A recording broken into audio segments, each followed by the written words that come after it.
बारामतीत अजितदादांचा रेकॉर्ड मोडला। आज 4 मे आज निकाल विधानसभा पोटनिवडणुकीचा। बारामती आणि राऊरीला 23 एप्रिलला झालेल्या निवडणुकीचा आज निकाल। बारामतीमध्ये आज इतिहास घडलाय। आजचा राजकीय इतिहासामध्ये आजचा दिवस सुवर्णाक्षराने लिहिला जाणार, कारण की बारामती आणि राऊरी यासारख्या दोन मतदारसंघाचा आज निकाल जाहीर झाला। त्यात सुनेत्रा पवार यांनी अजितदादांचा रेकॉर्ड मोडला। 23व्या फेरीमध्ये जे झालं त्याने संपूर्ण महाराष्ट्राला आश्चर्याचा धक्का बसला। राऊरी भाजपचा बालकिल्ला आणि बारामती अजितदादांच्या जाण्यानंतर आलेली सहानुभूतीची मोठी लाट, हे सगळं चित्र स्पष्ट दिसत होतं। पहिली फेरी, दुसरी फेरी, तिसरी फेरी असं करत करत 11वी 15वी फेरीपर्यंत निकाल आला होता। निकाल फिरतोय की काय अशी चर्चा होत होती, पण अखेर तो शेवटचा आकडा समोर आला। 23ला मतदान झालं। 4 मे रोजी ईव्हीएम मशीन उघडल्या तेव्हा प्रत्येक फेरीला गणती बदलत होती। बारामतीत 50हून अधिक उमेदवार रिंगणात उभे होते। कोणाला वाटलं होतं की एखादा अपक्ष उमेदवार थेट वहिनीला टक्कर देईल, पण मग शेवटी असं काय घडलं की वहिनींनी अजितदादांचा रेकॉर्ड तोडला। नेमकं किती मताधिक्याने त्या निवडून आलेल्या आहेत? अपक्ष मतदारांना किती मतदान पडले? राहुरीमध्ये अक्षय कर्डिले यांचं मताधिक्य फायनल किती आलेलं आहे? कोणत्या बारामतीमधल्या कोणत्या गावांनी, कोणत्या तालुक्यांनी सुनेत्रा वहिनीला साथ दिली आणि कोणत्या लोकांनी अपक्ष मतदारांना त्या ठिकाणी मतदान केलं? राहुरीमध्ये काय परिस्थिती झालेली आहे, सगळं डिटेल सविस्तर आपण जाणून घेतोय, कारण की अंतिम निकालाचा आकडा आता जाहीर झालाय। तो आकडा काय आहे? वहिनींनी नेमकं कोणता मोठा रेकॉर्ड मोडला? अजितदादांचा किती मताधिक्यांचा रेकॉर्ड त्यांनी मोडलेला आहे? अक्षय कर्डिलेंचा देखील काय नवा रेकॉर्ड तयार झालाय? सगळी सविस्तर माहिती जाणून घेतोय। पहा, आज सकाळी 8 वाजता बारामतीच्या विद्या प्रतिष्ठान बाहेर, केंद्राबाहेर कडकोट पोलीस बंदोबस्तात मतमोजणीला सुरुवात झाली होती। इकडे राऊरीमध्ये अक्षय कर्डिले यांच्या राजकीय भवितव्याचा फैसला होणार होता। बारामतीमधलं वातावरण तापलं होतं। दादांच्या अकाली जाण्याने वहिनींनी उपमुख्यमंत्री पदाची सूत्रे हातात घेतली होती।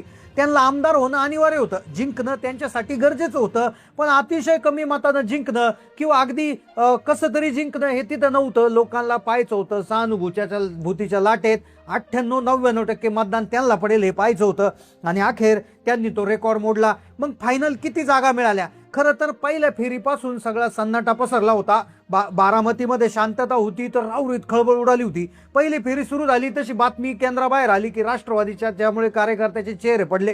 टेबल क्रमांक 3 वरून अपक्ष उमेदवारांचं नाव समोर आलं। तिथेच वहिनींच्या चेहऱ्यावर त्या ठिकाणी चिंता व्यक्त झाली होती। अखेर आता अंतिम निकाल लागला। सगळ्या फेऱ्यांच्या म्हणजे सगळ्या 23-24 फेऱ्यांची बेरीज झाली आणि त्या बेरजेमध्ये जे मताधिक्य आलं त्या मताधिक्याने अजितदादांचा विक्रम मोडला। मग ते मताधिक्य किती? कोणतं? बारामतीतल्या कोणत्या लोकांनी, कोणत्या गावातल्या कोणत्या गटातल्या लोकांनी वहिनींना साथ दिली आणि कुणी अपक्ष उमेदवारांना मतदान केलं? राऊरीमध्ये कर्डिलेंच्या बाजूने किती मतदार होते आणि मोकाटेंच्या बाजूला कोण गेलं?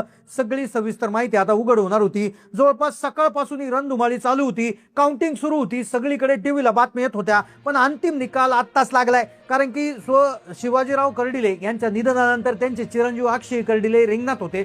त्यांनीच पहिली जेव्हा फेरी राऊरीत सुरू झाली, जी आधी झाली होती, त्यावेळेस तिथे गोविंद मोकाटे यांनी अक्षय यांना जोरदार टक्कर दिली होती। भाजपचा बालकिल्ला असणारा राऊरीत मोकाटे यांची आघाडी घेतलेल्या राजकीय विश्लेषकाच्या भोवया उंचावल्या, कारण की कर्डिले यांना फक्त 456 मतांची आघाडी पहिल्या याच्यात मिळाली होती।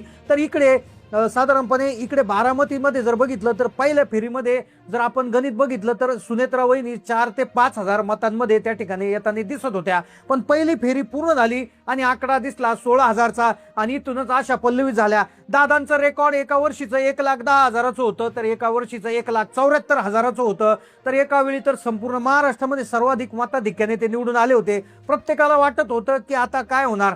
जवळपास 58% मतदारांनी त्या ठिकाणी बारामतीमध्ये मतदान केलं होतं। मग हे सगळे 58% यांना देणार का? कारण की अपक्षमध्ये बिचकुले, करुणा मुंडे अशा प्रकारचे काही त्या ठिकाणी नेते होते जे त्यांनी उभा राहिले होते, तर त्यांना किती मतदान पडलेलं आहे सगळे आकडे आता समोर झालेले आहेत। दुसरी फेरी, तिसऱ्या फेरीपर्यंत चर्चा सुरू झाली। पुण्या मुंबईमध्ये फ्लेक्स लागले होते, कार्यकर्त्यांना आता काय करावं समजत नव्हतं। तिसरी फेरी सुरू झाली आणि इथून टर्निंग पॉईंट हा फिरला। तिसऱ्या फेरीत ग्रामीण भागातील ईव्हीएम मशीन उघडल्या। माळेगाव, सुपे, शिरवली, उंडवडी हे दादांचे आंबेतेगड, जिथे दादांचा जनसंपर्क जबरदस्त। जशी जशी या भागातली मोजणी सुरू झाली तसं तसं वहिनींनी जोरदार कमबॅक केला। 15-16 हजाराच्या असणार लीड अगदी 20-25-30 हजारापर्यंत दिसायला लागलं। वहिनींची गाडी ते सुसाट धावली। कार्यकर्त्यांनी हळूहळू गुलालाची पाकिटं बाहेर काढली, पण तेवढ्यात वहिनींचा मेसेज आला की गुलालाची उधळण करू नका, कुठलाही हे करू नका. दादांच्या जाण्याने आपल्याला दुर्दैवानं ही निवडणूक लढवावी लागते, त्यामुळे याच्यात आनंद नसून एक प्रकारची श्रद्धांजलीची भावना याच्यामध्ये असावी. पण इकडे राऊरीमध्ये काटेकी टक्कर चालू होती. राऊरीत अक्षय कर्डिले यांच्यासाठी अस्तित्वाची लढाई 5व्या-6व्या फेरीपर्यंत मोकाटे आणि कर्डिले यांच्यात काही मतांचंच अंतर होतं. राऊरी फॅक्टरी, नगर मनमाड रोडवरील गावांनी शेवटी अक्षय कर्डिलेंना साथ दिली. शिवाजीराव कर्डिले यांनी केलेल्या विकास कामांची पावती आज त्यांच्या मुलाला मिळत होती. कार्यकर्त्यांनी बैलगाड्या ट्रॅक्टरमध्ये बसून जल्लोष सुरू केला होता. इकडे वहिनी आता विक्रमाच्या जवळ आल्या होत्या. दादांचा रेकॉर्ड आता किती मताधिक्य त्याची तपासणी सुरू झाली होती. 2019 मध्ये अजितदादांनी 1,65,000 याची आघाडी त्या ठिकाणी घेतली होती. ती त्या ठिकाणी गोपीचंद पडळकर हे भाजपचे तिथे उभे राहिले होते, तर त्यांच्या विरोधात 1,65,000ची आघाडी घेतली होती. तर 2024 मध्ये 1,01,000 मतांनी ते विजयी झाले होते. आता वहिनी हा रेकॉर्ड मोडणार का? कारण की त्यावेळेस तर वातावरण चुरशीचं होतं, पण यावेळेस कुणीही उमेदवार दिला नव्हता. ना काँग्रेसने दिला होता, ना राष्ट्रवादी पक्ष शरद पवार यांनी दिला होता, किंवा कुणीच दिला नव्हता. मग अशा कंडिशनमध्ये सगळं मतदान वहिनीला होतं की काय अशी चर्चा सुरू होती. जवळपास 10वी फेरी आता आली होती, ज्यामध्ये सांगवी, निमगाव, लोणी भापकर, मोरगाव या पट्ट्यातून वहिनीला इतकं प्रचंड मतदान झालं की विरोधक आणि सगळे अपक्ष शांत झाले. विरोधकांचे मुख्य एजंट मतदान केंद्र सोडून पळून गेले.